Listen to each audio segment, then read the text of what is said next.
Okay guys, it is May 8th, 2015, and I've finally had a chance to get out and shoot my Smith & Wesson M&P10, and I think I'm finally going to get a chance to show you everything I've done to it in its completed form. So let's go ahead and start with the lower. Now the lower,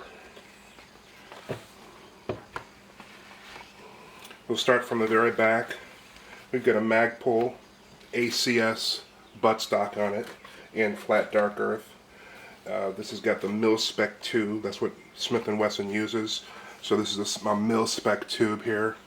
The buffer tube is the proprietary Smith & Wesson mil-spec buffer tube. It's slightly longer than a standard buffer tube, but works fine. That's why there's a gap here when this is all the way closed, because it's slightly longer than a mil-spec tube.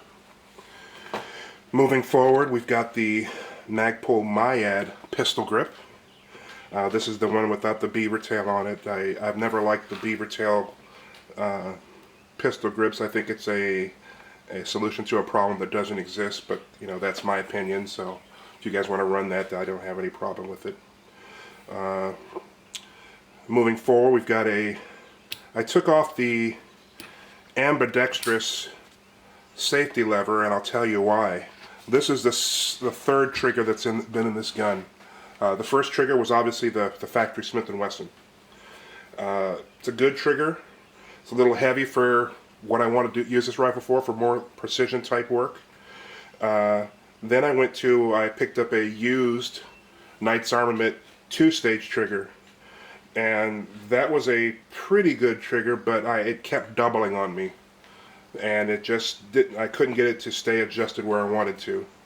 When I put that that Knight's Armament trigger in, it would not work with the Smith & Wesson ambidextrous safety, so I switched out to a mil-spec safety lever. I pulled the CAC trigger out, and this is a Rock River Arms National Match 2-stage trigger, and I think I'm going to stay with this for a while. I did not want to go to the expense of a Geisley. I just can't justify the amount of money that costs for the gun and what I'm going to use it for. If this doesn't make me happy, I may have to go to the Geisley. I don't want to spend that kind of money, but you know, that's where it's at. And this has got a nice 2-stage break. I'm not going to pull the trigger on it right now. It's got the factory ambidextrous parts on it. This ambidextrous bolt release on this side is a little tough to use. The angle that's here, the geometry doesn't work real well with pushing it with your trigger finger while it's engaged, but it does work. It's just a little stiff. So let's go on and move on to the upper. I'll just move this out the way for now. And we'll start with the rear of the upper. So obviously on the upper, we've got the Vortex Viper PST 4 to 16 power 50mm objective, and it's mounted in a worn SKEL mount, 30mm mount. It's a very nice mount. It is semi-quick release. These nuts can be taken loose pretty fast, and I'm told it returns to zero. I haven't tried that feature yet. I don't really have a need for it. I've got a Vortex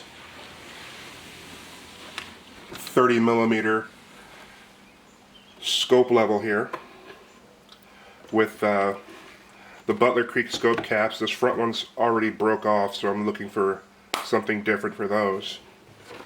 I have the BCM Gunfighter Mark IV charging handle in this rifle. There's been a lot of discussion about these in the Smith & Wesson M&P. Some people had to modify theirs, others haven't. This one, I brought it home from ADCO, and it dropped right in the gun with no modification whatsoever. Front and rear, I have the Magpul flip-up offset 45-degree offset sights There's the rear one.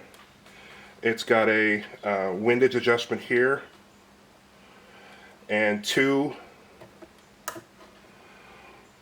diopters, one for close-up and one for more fine work.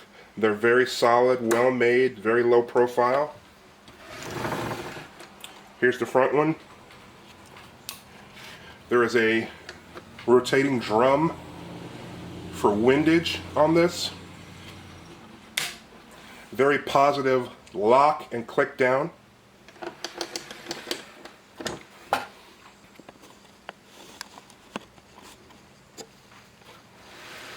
For the forearm, the rail is a Troy Industries MRF rail in flat dark earth. It's a very sturdy rail. It's not the lightest rail, but it's not the heaviest rail, but it fits the purpose for this gun and the build I was trying to accomplish. I've made one modification to it. I cut an inch off the front of the lower rail here, and I'll explain that in a little bit. The bipod, turn this around again. The bipod is a Harris bipod with the ADCO pod lock, and it's got the arms number 17 quick release. And you saw how easily that came off and how easily it goes right back on once you line it up. Once you line it up. Once you line it up. There we go. Okay. We've also got the Knight's Armament rail covers. I got 4 of these, and I got 3 of them on there right now. Inside on the 18-inch Smith & Wesson heavy barrel, I've got a NM Customs low profile gas block right in here. My guess is once I get my suppressor out of suppressor hell, I'll tell you about that in a few minutes, I'm going to need a adjustable gas block. I'm going to probably get something with a side adjustment so I can adjust it through these holes in the rail. Now this next part I've gotten a lot of, well, not a lot of grief. Some people have given me grief about this in the forums. Is a LaRue gas block here. Why do I have a second gas block? Well, the purpose of this build was to replicate the styling of a Knight's Armament SR25 EC or Mark 110K, the shortened Mark 110, M110. And I think I've achieved that. I have the general look of a SR25 ECC or a M110K. So that's what this gas block is for. It replicates the look of a Knight's Armament suppressor mount gas block. Now if I could find a Knight's Armament suppressor mount gas block, the ones they use on the M110Ks, I surely would put it on here because I really like the look of it. And I'm okay with having a useless part of this gun just for us aesthetics. Some people aren't, I am. So you guys can do what you want with that. Moving forward of that, in my previous videos we talked about how this Smith & Wesson M&P is the state compliant model. So it had an unthreaded barrel and it was not turned down in front of the gas block. It maintained its heavy diameter forward of the gas block. Very happy with that. This barrel is very accurate. And so I took it to ADCO. I had them do threads on it for me. And mounted on it I have a Griffin Armament flash comp with the taper mount.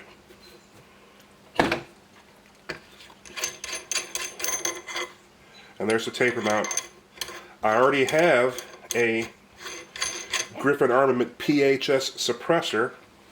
It's sitting at ADCO waiting to come out of NFA hell or NFA purgatory. Probably have that another 7 to 9 months. But it's going to be worth the wait. So that's the gun from end to end.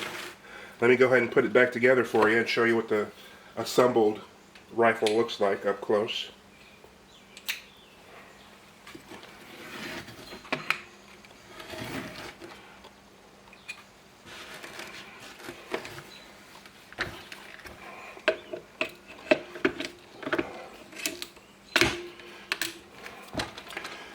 you see this red paint here.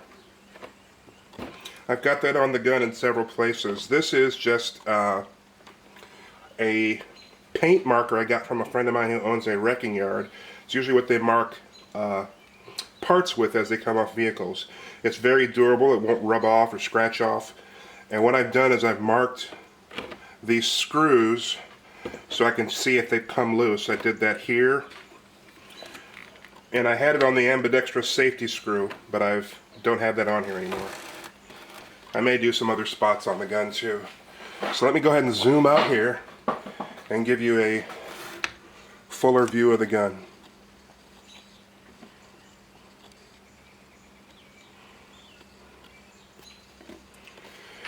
There's a Magpul 20 round magazine.